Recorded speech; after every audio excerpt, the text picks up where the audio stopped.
الفضل YouTube channel میں آپ کا استقبال ہے۔ اس چینل پر روزانہ قرآن پاک کی ایک آیت تلاوت مع ترجمہ اور مختصر تشریح پیش کی جا رہی ہے۔ ویڈیو اپلوڈ ہونے پر نوٹیفیکیشن پانے کے لیے اس چینل کو سبسکرائب کریں اور بیل آئیکن ضرور دبائیں۔ السلام علیکم ورحمۃ اللہ وبرکاتہ۔ میرے دینی و ایمانی بھائی اور بہنوں، سورہ مائدہ آیت نمبر 110 پیش خدمت ہے۔ اعوذ باللہ من الشیطان الرجیم۔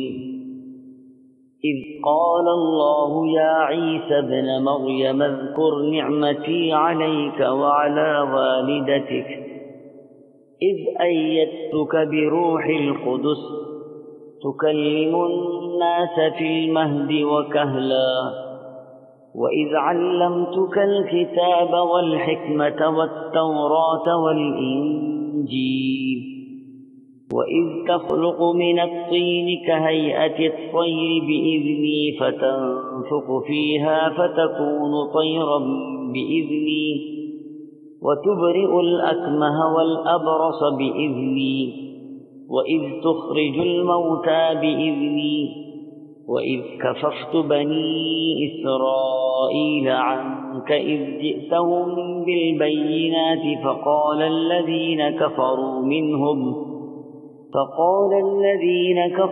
مِنْهُمْ إِنْ هَذَا إِلَّا سِحْرٌ مُبِينٌ۔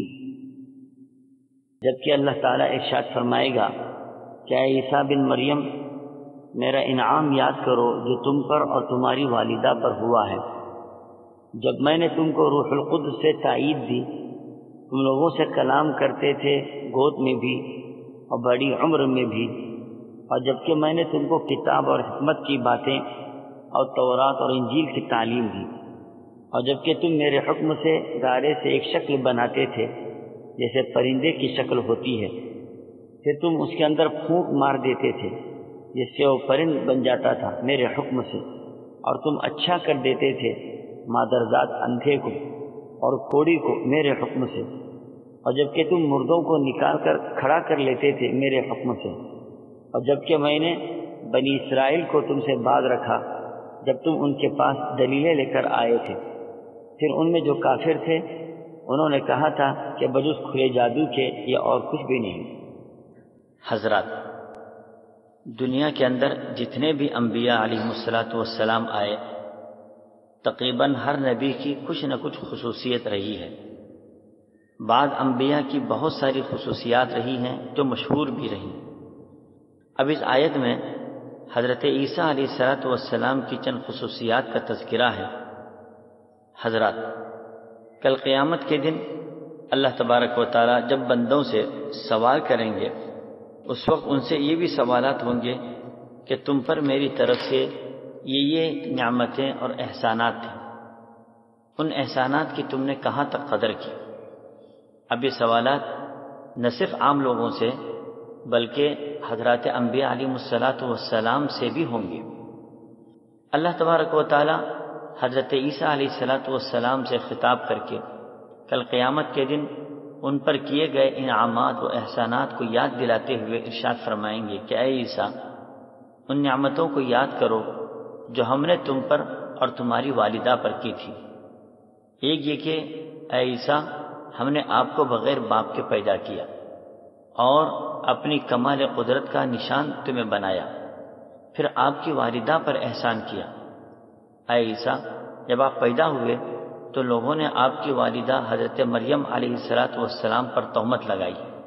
ان کی برات ہم نے اس طرح کی کہ آپ بچے تھے، بول نہیں پاتے تھے، مگر اللہ نے آپ کی زبان کو قوت گویائی عطا کی اور حضرت مریم کو بری کر دیا۔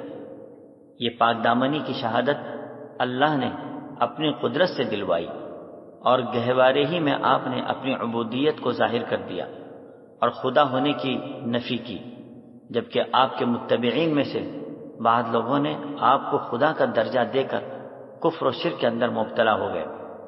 آپ کی زبان سے حضرت مریم علیہ السلام کی برات کی شہادت گویا حضرت مریم کے لیے ایک تسکین کا سبب تھی۔ تو ان سب معاملات میں ایک طرح سے حضرت جبرائیل علیہ السلام کی خصوصی تائید آپ کے ساتھ رہی ہے۔ اسی کو قرآن کہتا ہے اذ ایدتک بروح القدس، یعنی ہم نے روح القدس سے تمہاری تائید کی، تمہاری مدد کی۔ روح القدس سے مراد حضرت جبرائیل علیہ السلام ہے۔ حضرات، اللہ تبارک و تعالیٰ کا ارشاد ہے تکلم الناس فی المہد وکہلا۔ حضرت عیسیٰ علیہ السلام سے خطاب کرتے ہوئے اللہ تعالیٰ ارشاد فرماتے ہیں کہ اے عیسیٰ، آپ نے گود میں کلام کیا جبکہ آپ مولود تھے، بچے تھے، اور بڑی عمر میں بھی آپ نے بات چیت کی۔ اس کا مطلب یہ ہے کہ جب آپ بڑے ہوئے اور آپ کو نبوت سے سرفراز کیا گیا تو آپ نے لوگوں کو دین کی دعوت و تبلیغ کی۔ بعض مفسرین نے آیت کے حصے کے ضمن میں یہ بات بھی لکھی ہے کہ جس طرح گود میں بات کرنا عیسیٰ علیہ السلام کی خصوصیت ہے اور معجزہ ہے، اسی طرح یہ بات بھی ہے کہ حضرت عیسیٰ علیہ السلام قرب قیامت میں اس دنیا میں تشریف لائیں گے اور لوگوں سے بات چیت کریں گے، اور یہ خصوصیت صرف اور صرف حضرت عیسیٰ علیہ السلام ہی کی ہے، اور ہم سب کا عقیدہ بھی یہی ہے۔ آگے ارشاد خدا بندی ہے وَإِذْ عَلَّمْتُكَ الْكِتَابَ وَالْحِكْمَةَ وَالتَّوْرَاةَ وَالْإِنْجِيلَ۔ حضرت عیسیٰ علیہ السلام پر کیے گئے احسانات کا ذکر کرتے ہوئے اللہ فرماتے ہیں کہ اے عیسیٰ، میں نے تم کو کتاب اور حکمت کی باتیں اور تورات و انجیل کی تعلیم دی۔ کتاب سے مراد مطلق آسمانی کتابوں کی جنس ہے۔ بعض مفسرین نے فرمایا کہ کتاب سے مراد لکھنا یعنی لکھائی ہے، یعنی اللہ نے آپ کو لکھنا سکھایا۔ اس کے علاوہ آپ کو تورات و انجیل کی بھی تعلیم دی گئی جس کے ذریعے آپ لوگوں کو صحیح راہ دکھاتے رہے۔ آگے مزید حضرت عیسیٰ علیہ السلام کی خصوصیت کا تذکرہ کرتے ہوئے اللہ کا ارشاد ہے کہ اے عیسیٰ، میرے حکم سے آپ گارے مٹی سے ایک شکل بناتے تھے جس طرح کے پرندے کی شکل ہوتی تھی، پھر اس میں پھونک مارتے تھے جس سے وہ پرند میرے حکم سے زندہ ہو جاتا تھا، اور تمہارے اندر یہ صلاحیت پیدا کر دی گئی کہ تم مادرزاد اندھے کو اور کوڑ بیماری میں مبتلا شخص کو میرے حکم سے اچھا کرتے تھے، اور یہ معجزہ بھی تمہیں عطا کیا گیا کہ تم مردوں کو میرے حکم سے نکال کھڑا کر لیتے تھے۔ آیت کے مذکورہ حصے میں بار بار اسی بات کا تذکرہ کیا گیا کہ میرے حکم سے، میرے حکم سے۔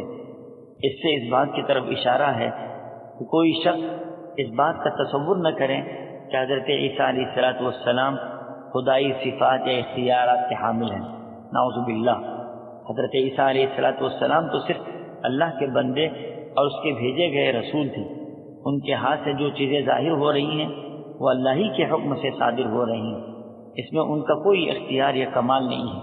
اس طرح کے معجزے حضرات انبیاء علیہ السلام کو حالات اور زمانے کے لحاظ سے عطا کیے گئے۔ حضرت موسیٰ علیہ السلام کے زمانے میں جادوگری کا بڑا زور تھا۔ انہیں ایسا معجزہ عطا فرمایا گیا جس کے سامنے بڑے بڑے جادوگر اپنا کرتب دکھانے میں ناکام رہے، جس سے ان پر حضرت موسیٰ علیہ السلام کی صداقت واضح ہو گئی اور وہ ایمان لے آئے۔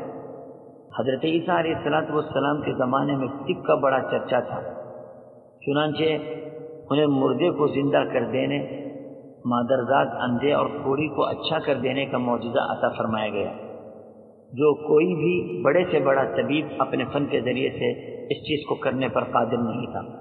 ہمارے پیغمبر نبی کریم صلی اللہ تعالی علیہ وسلم کے دور میں شعر و ادب، فصاحت و بلاغت کا زور تھا، چنانچہ انہیں قرآن جیسا فصیح و بلیغ اور اعجاز سے پر کلام عطا فرمایا گیا، جس کی نظیر پیش کرنے سے دنیا بھر کے بڑے بڑے فصیح اللسان اور بلیغ اللسان ادبا شعراء عاجز رہے، اور چیلنج کے باوجود آج تک عاجز ہیں اور قیامت تک عاجز رہیں گے۔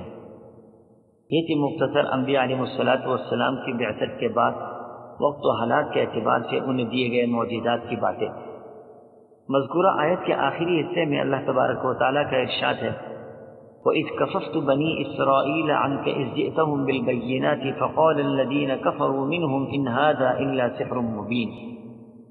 اور جب کہ میں نے بنی اسرائیل کو تم سے باز رکھا جب تم ان کے پاس دلیلیں لے کر آئے تھے، پھر ان میں جو کافر تھے انہوں نے کہا تھا کہ یہ بجز کھلے جادو کے اور کچھ بھی نہیں۔ اللہ نے حضرت عیسیٰ علیہ السلام کو باز رکھا۔ یہ اشارہ ہے اس سازش کی طرف جو یہودیوں نے حضرت عیسیٰ علیہ السلام کے قتل کرنے اور سولی دینے کے لیے تیار رکھی تھی، جس سے اللہ نے بچا کر انہیں آسمان پر اٹھا لیا۔ جو بھی نبی دنیا میں آئے اور اللہ نے انہیں جو معجزات دیے، ان کو دیکھ کر قوم کے اکثر لوگوں نے کہا کہ یہ جادو ہے، اس کی کوئی حقیقت نہیں۔ حالانکہ جادو ایک شعبدہ بازی ہے، اس سے انبیاء کو کوئی تعلق نہیں ہے۔ اسی بات کی وضاحت آیت مذکورہ میں کی گئی۔ اللہ تعالی ہم سبوں کو صحیح سمجھ عطا فرمائے، جو کچھ کہا گیا اور سنا گیا اس پر ہمیں عمل کرنے کی توفیق عطا فرمائے، آمین۔ وآخر دعوانا ان الحمد للہ رب العالمین۔